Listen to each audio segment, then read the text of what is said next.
Halo anak-anak, selamat Hari Paskah. Apakah ada yang masih ingat dengan Dido, temannya Olin? Hari ini kita mau lihat Dido ikut Paskah sekolah minggu secara online, seperti kalian. Tapi sebelumnya, Loso mau ajak kita semua berdoa dulu. Kita lipat tangan, tundukkan kepala. Tuhan, terima kasih untuk kebaikan dan kasih setiamu, sehingga kami masih bisa beribadah dan merayakan Hari Paskah, Hari Kebangkitan Tuhan kami Yesus Kristus. Tolong kami untuk dapat beribadah dengan baik, dan terimalah puji sembah kami ya Tuhan. Dalam nama Tuhan Yesus kami berdoa. Amin. Hore!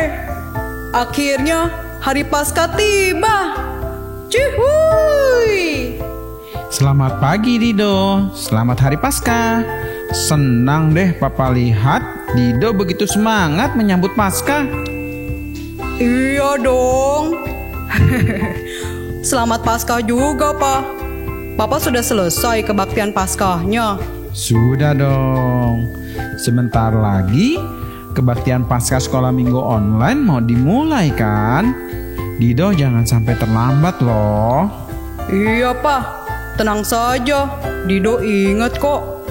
Malah Dido sudah tidak sabar untuk nyanyi, dengar cerita firman Tuhan sama Lause dan teman-teman sekolah minggu.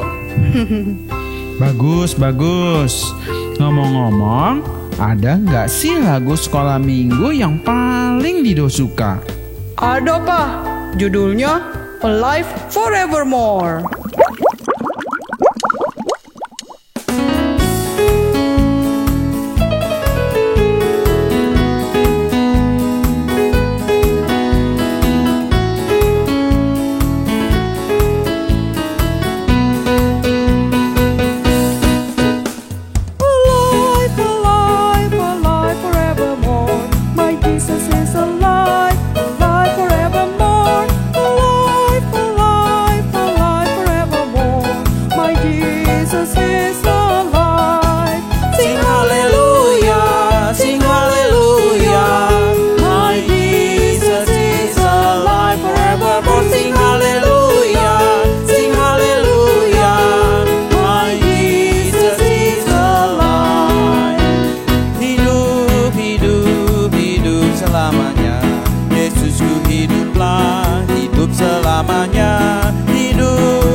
Ya sudah, sekarang kamu tanya Mama ya.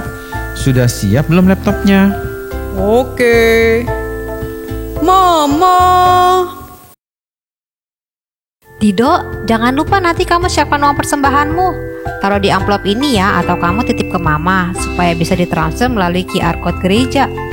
Siap, Ma. Astaga Dido, kamu baik-baik saja nak? Aduh.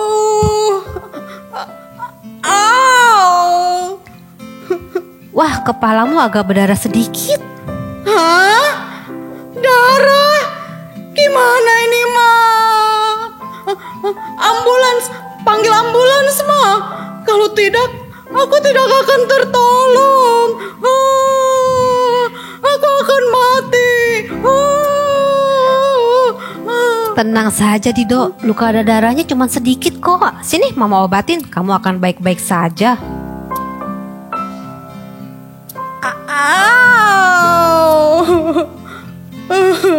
Sudah Dido, tidak usah menangis lagi. Mama sudah siapkan laptopnya tuh. Sudah mau mulai perayaan pasca sekolah minggu online-nya. Baik-baik ya. Oke, Ma. Halo anak-anak semua, hari ini kita mau sama-sama merayakan Paskah. Yuk kita nyanyikan pujian tanda paku di kaki dan tangan. Semangat ya!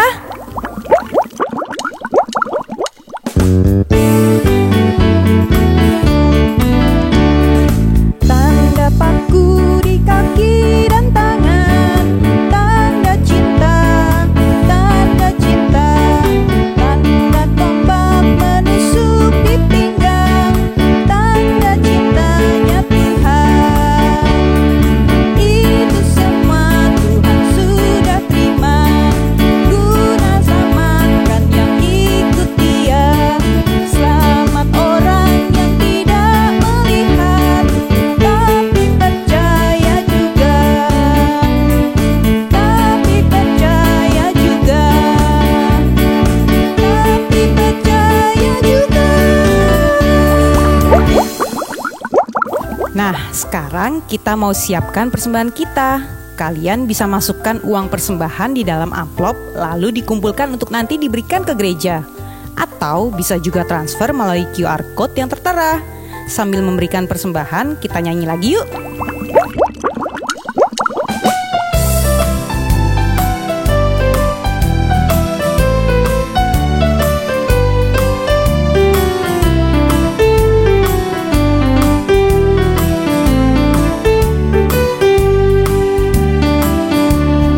Allah itu baik, sungguh baik bagiku. Ditunjukkannya kasih setianya.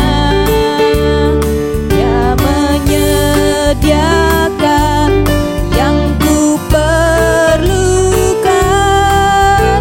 menyatakan kebaikan, menyatakan kebaikan, menyatakan kebaikannya padaku. Kasih setianya tak pernah berubah, dulu, sekarang, dan selamanya. Ajaiblah kuasa dalam namanya. Yesusku luar biasa. Yesusku luar biasa.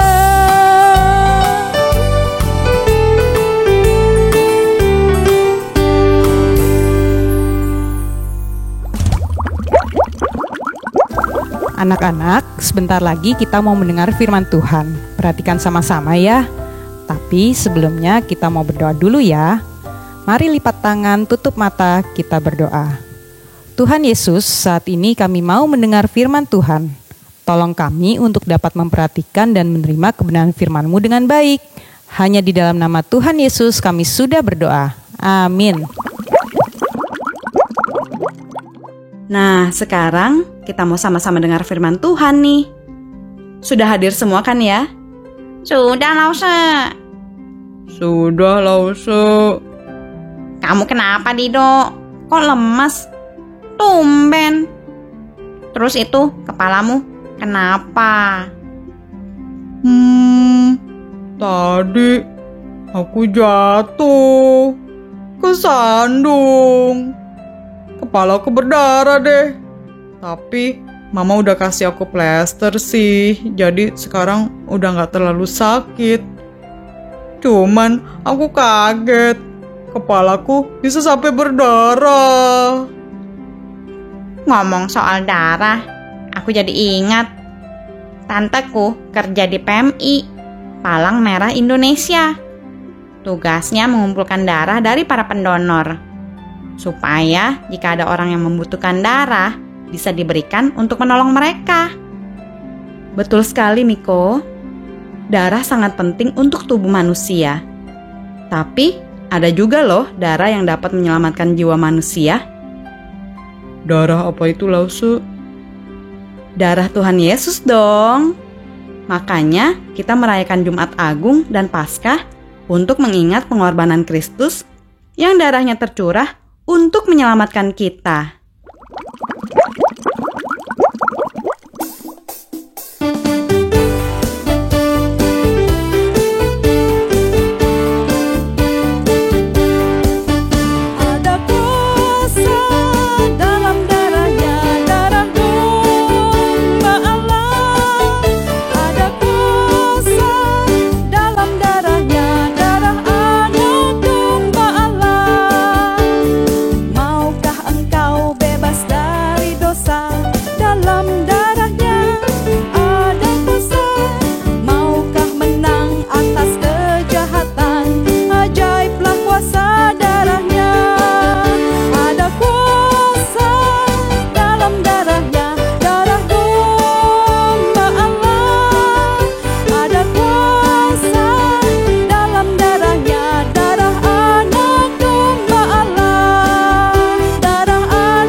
Pada hari Jumat Agung, Tuhan Yesus mati di kayu salib. 3 hari kemudian, pada hari Minggu, Dia bangkit, hidup kembali, untuk membuktikan bahwa Dia telah mengalahkan maut, supaya setiap orang yang percaya mendapat jaminan hidup yang kekal. Kalian masih ingat kan, awal mula manusia jatuh dalam dosa? Dosa membuat manusia layak untuk mendapat hukuman yang sangat menyeramkan, yaitu maut. Tapi karena Tuhan sayang sama manusia, makanya Tuhan Yesus datang ke dunia. Yohanes 3 ayat 16. Karena begitu besar kasih Allah akan dunia ini, sehingga Ia telah mengaruniakan anaknya yang tunggal, supaya setiap orang yang percaya kepadanya tidak binasa, melainkan beroleh hidup yang kekal. Tapi kalian tahu gak? Sebelum Tuhan Yesus ditangkap untuk diadili dan disalib, Ia mengadakan perjamuan terakhir bersama para muridnya. Waktu itu mereka merayakan Paskah. Tunggu. Aku nggak ngerti. Sebelum ditangkap dan disalib, mereka sudah mengadakan Paskah. Kan berarti pada saat itu Tuhan Yesus belum bangkit. Soalnya kan belum disalib dan belum mati. Katanya Paskah itu merayakan kebangkitan Tuhan Yesus. Gimana sih? Pertanyaan yang bagus. Jadi, begini ceritanya.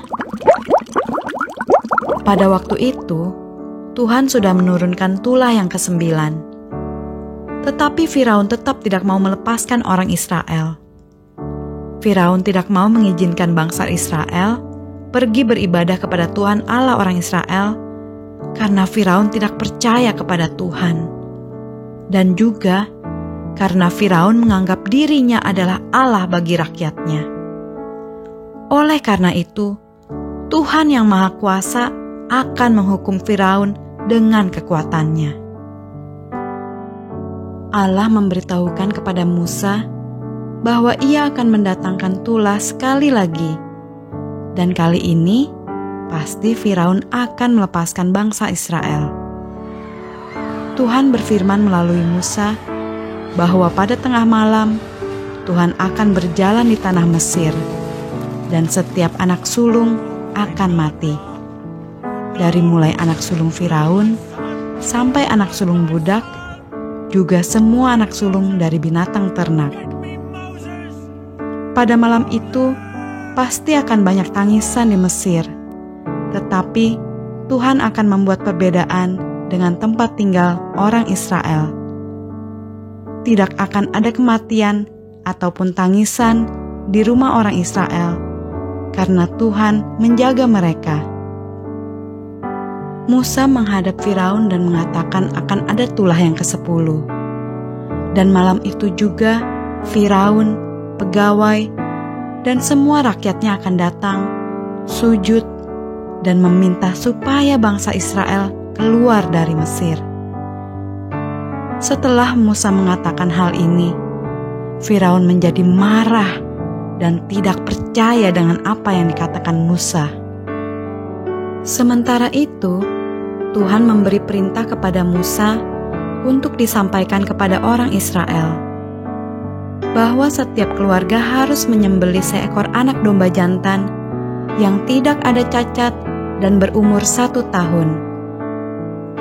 Anak domba tersebut harus dikurung sampai hari ke-14, dan setelah itu mereka harus bersama-sama menyembelihnya di waktu senja dan mengambil sedikit darahnya untuk dioleskan pada kedua tiang pintu dan pada ambang atas rumah orang yang memakan daging anak domba tersebut. Dagingnya harus dipanggang dan dimakan pada malam itu juga, bersama dengan roti yang tidak beragi dan sayur pahit. Ketika malam yang ditentukan tiba, Tuhan melewati setiap rumah di Mesir. Setiap anak sulung atau anak pertama di rumah yang pintunya tidak diolesi darah anak domba akan mati. Sedangkan mereka yang di pintu rumahnya diolesi darah anak domba akan tetap selamat. Itu berarti semua anak sulung bangsa Mesir mati. Sedangkan semua orang dalam rumah bangsa Israel selamat. Oleh sebab itu, peristiwa ini disebut dengan Passover, yang artinya Tuhan melewatkan kematian dari rumah orang Israel. Hal ini membuat bangsa Mesir sangat sedih, marah, dan takut pada orang Israel, termasuk Firaun sendiri. Sehingga akhirnya ia menyuruh bangsa Israel keluar dari tanah Mesir. Orang Israel keluar dari Mesir dengan membawa roti tak beragi sesuai perintah Musa. Dan Tuhan sendiri yang memimpin dan berjalan di depan mereka dengan tiang awan pada siang hari dan tiang api pada malam hari. Tuhan telah menunjukkan kuasa dan kekuatannya kepada bangsa Israel dan kepada Firaun. Orang Israel atau orang Yahudi memperingati hari pembebasan itu sebagai hari raya roti tak beragi atau Passover atau Pesak atau Paskah.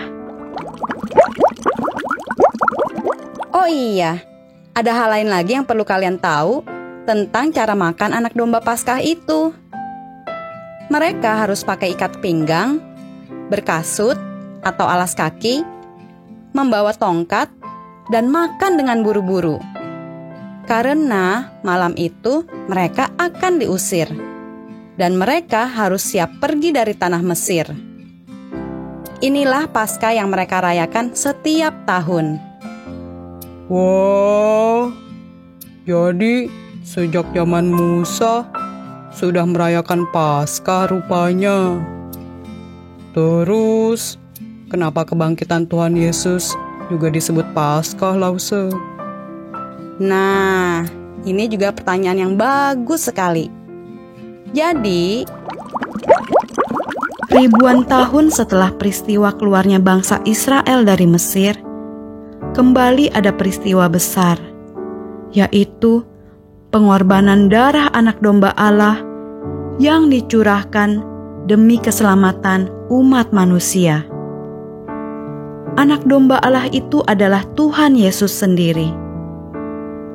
Jika di dalam peristiwa Passover, darah anak domba menyelamatkan orang-orang Israel dari kematian anak sulung dan akhirnya membebaskan mereka dari perbudakan Mesir, maka dalam peristiwa Paskah kematian Tuhan Yesus sebagai anak domba Allah yang dikorbankan, menyelamatkan kita dari perbudakan dosa dan kematian kekal.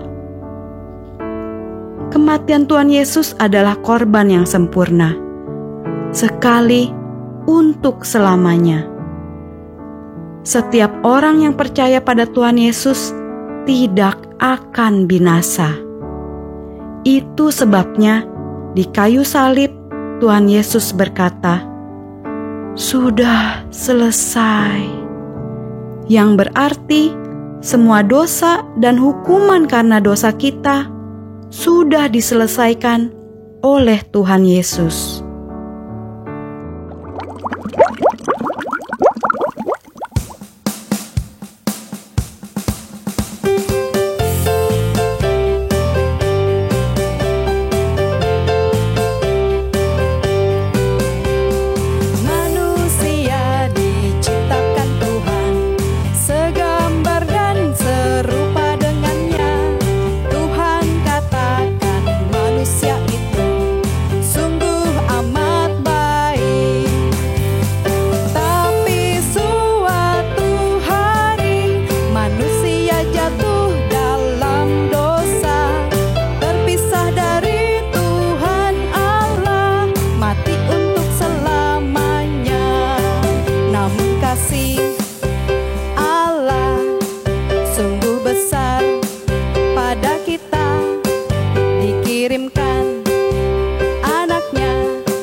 Tuhan kita keren banget.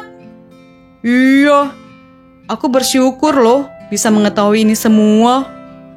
Selama ini aku pikir perayaan Paskah hanya tentang acara yang meriah dan hadiah-hadiah yang keren dari gereja. Iya, aku juga berpikir begitu tadi. Tapi ternyata makna Paskah lebih keren dari itu semua ya. Betul. Tapi jangan cuma menikmati acara dan senang mendengar ceritanya doang dong. Kita juga harus sungguh-sungguh menerima Tuhan Yesus sebagai Tuhan dan Juru Selamat yang telah menebus dosa dan bangkit untuk kita. Kalian mau nggak? Mau lah, Usha. Mau, aku juga mau.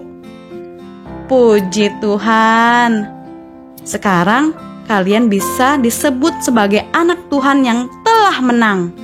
Menang dari dosa, menang dari maut, menang di dalam Kristus.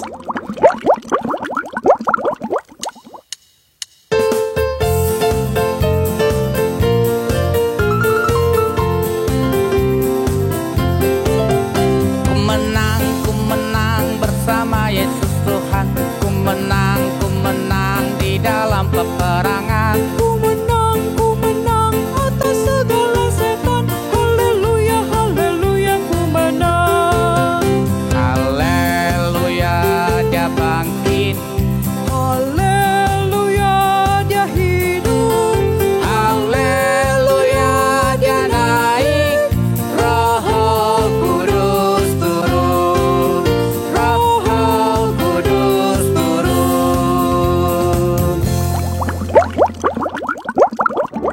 Bagaimana dengan kalian? Apakah kalian juga mau dibebaskan dari dosa?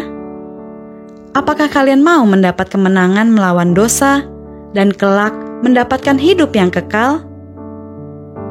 Jalan satu-satunya adalah hanya melalui Tuhan Yesus. Apakah kalian mau percaya dan menerima Tuhan Yesus sebagai Tuhan dan Juru Selamat pribadi dan membiarkan Tuhan Yesus mengubahkan hidup kalian? Lause berdoa dan berharap anak-anak semua pada hari ini mau datang kepada Tuhan Yesus dan mengundang Tuhan Yesus masuk dalam hati kalian. Ingatlah Yohanes 3 ayat 16 berkata, "Karena begitu besar kasih Allah akan dunia ini, sehingga Ia telah mengaruniakan anaknya yang tunggal, supaya setiap orang yang percaya kepadanya tidak binasa, melainkan beroleh hidup yang kekal." Bagi yang mau menerima Tuhan Yesus sebagai satu-satunya Tuhan dan Juru Selamat, Lause mau ajak kalian berdoa sambil meletakkan tangan kanan kalian di dada. Yuk, mari kita berdoa. Tuhan Yesus, terima kasih karena Engkau sangat mengasihi kami, sehingga Engkau mau datang ke dunia untuk menyelamatkan kami, orang berdosa. Tuhan, saat ini kami mau menerima Engkau sebagai Tuhan dan Juru Selamat kami untuk selamanya. Mohon Roh Kudus menolong dan menyertai, sehingga setiap hari kami menang melawan dosa dan taat melakukan firman-Mu. Dalam nama Tuhan Yesus, kami berdoa. Amin. Amin. Amin. Nah, minggu lalu kalian sudah membuat aktivitas dengan roti, stik biskuit, dan selai stroberi kan? Iya, sudah. Mamaku sudah kirim ke Lause kan fotonya? Iya, aku juga sudah bikin waktu itu. Nah, kita lihat yuk roti hasil buatan kalian dan teman-teman yang lain. Tapi sebelum dilihat, kita say bye-bye dulu dong ke teman-teman semua. Bye teman-teman. Selamat Hari Paskah. Selamat Paskah teman-teman. Sampai jumpa. Selamat Paskah semua. Tuhan Yesus memberkati. Bye.